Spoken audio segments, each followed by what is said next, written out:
We had an enormous economic recovery, but the minds of people had been so scarred, the memories.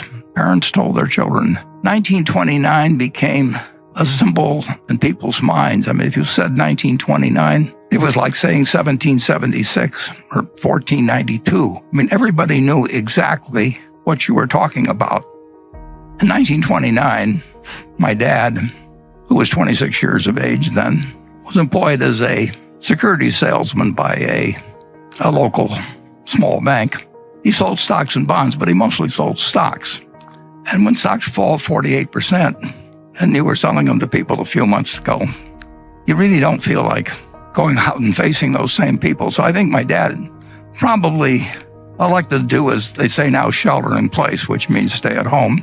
And there really wasn't that much in our house. We just had a small yard. It was wintertime anyway. My dad wouldn't have been puttering on the yard anyway. And there really wasn't, the television wasn't there. And he and my mother got along very well. So under those conditions, I was born about 9 months later. So I didn't notice at the time that the market was closed. But the stock market had actually recovered over 20% during that 9.5-month period or thereabouts.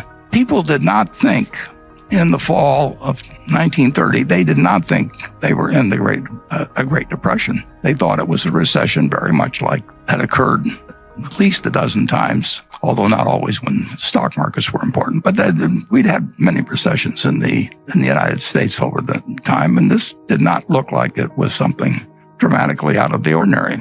Actually, for about 10 days after my birth, the stock market actually managed to go up all of 1 or 2% there in those 10 days.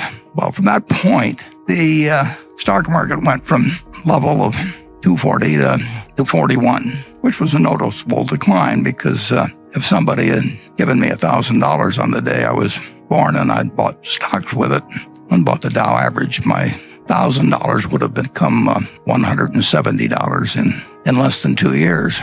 That is something that none of us here ever experienced. That we may have had it with one stock occasionally, but in terms of having a broad range of America marked down 83% in 2 years, and marked down 89% of the peak was in September 3rd, 1929, was extraordinary. And in that intervening period, less than 1 year after I was born, just slightly less than 1 year, my dad went to the bank where he worked and had his account, and of course, the bank had a sign on it closed, and so he had no job. He had 2 kids at that point. His father had a grocery store, but Charlie and I both worked for my grandfather. Charlie worked there in 1940. I worked there in 1941, so we didn't know each other. But my grandfather said to my father that, "Don't worry about your groceries, Howard." He says, "I'll just let your bill run." That was my grandfather. Not exactly. He cared about his family, but he wasn't going to go crazy. And one of the things as I look back on that period, and I don't think economists generally like to give it that much of a point of importance, but we'd had the FDIC. The FDIC started on January 1st, 1934. It was part of the sweeping legislation that took place when Roosevelt came in. But if we'd had the FDIC, we would have had a much, much different experience, I believe, in the Great Depression. People blame it on Smoot-Hawley, there's all kinds of things, and the margin requirements in 29, and all of those things entered into creating a recession. But if you have over 4,000 banks fail, that's 4,000 local experiences where people save and save and save and put their money away, and then someday they reach for it and it's gone.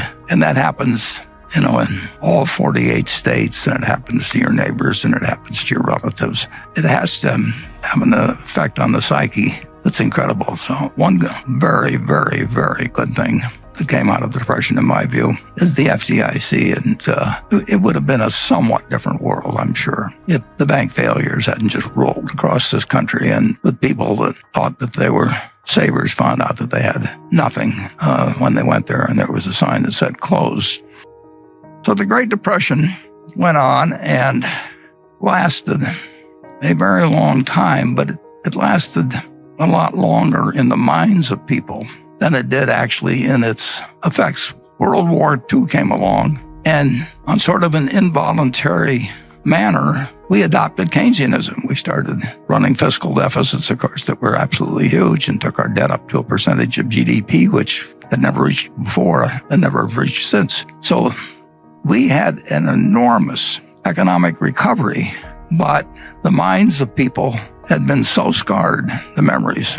Parents told their children. 1929 became a symbol in people's minds. I mean, if you said 1929, it was like saying 1776 or 1492. I mean, everybody knew exactly what you were talking about, and it affected stock prices in a rather remarkable way.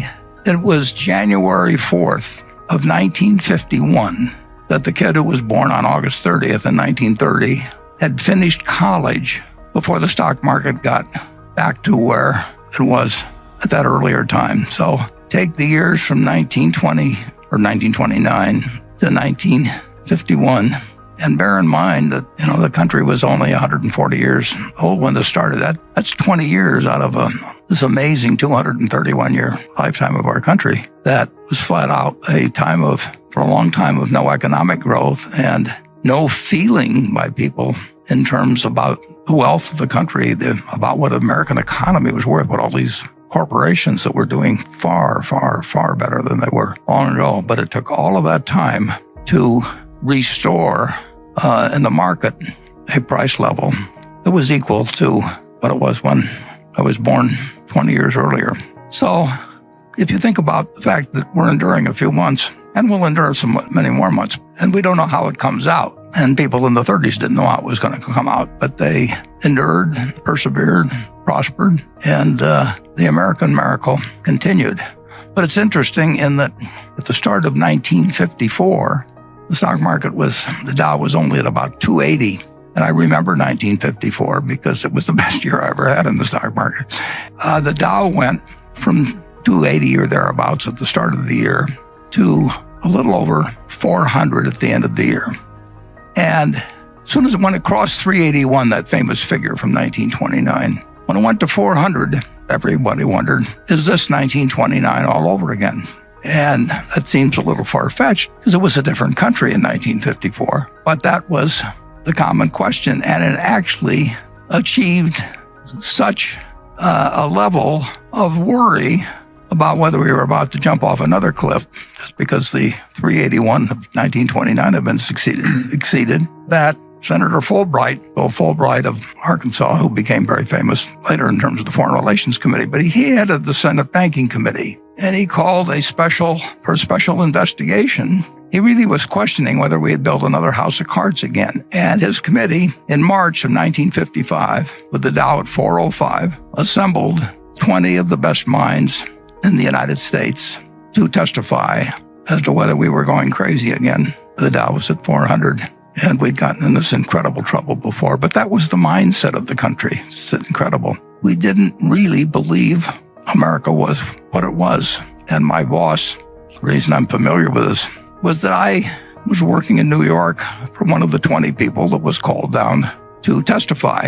And I remember, because Ben Graham was one of the 3 smartest people I've met in my life, and when he testified, the Dow at 404, he had one line in there right toward the start in his written testimony, and he said, the stock market is high. It looks high. It is high, but it's not as high as it looks.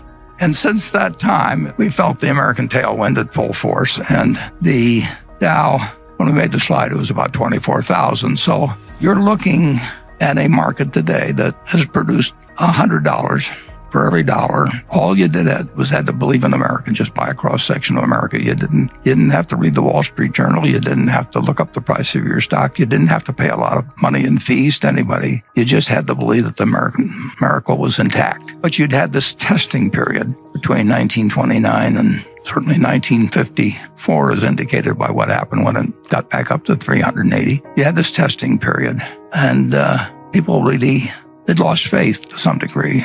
They just didn't see the potential of what America could do. And we found that nothing can stop America when you get right down to it. It's been true all along. It may have been interrupted with the scariest of scenarios when you had a war with one group of states fighting another group of states.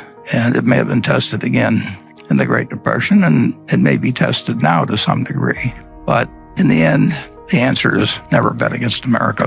And that, in my view, is as true today as it was in 1789, and even was true during the Civil War and the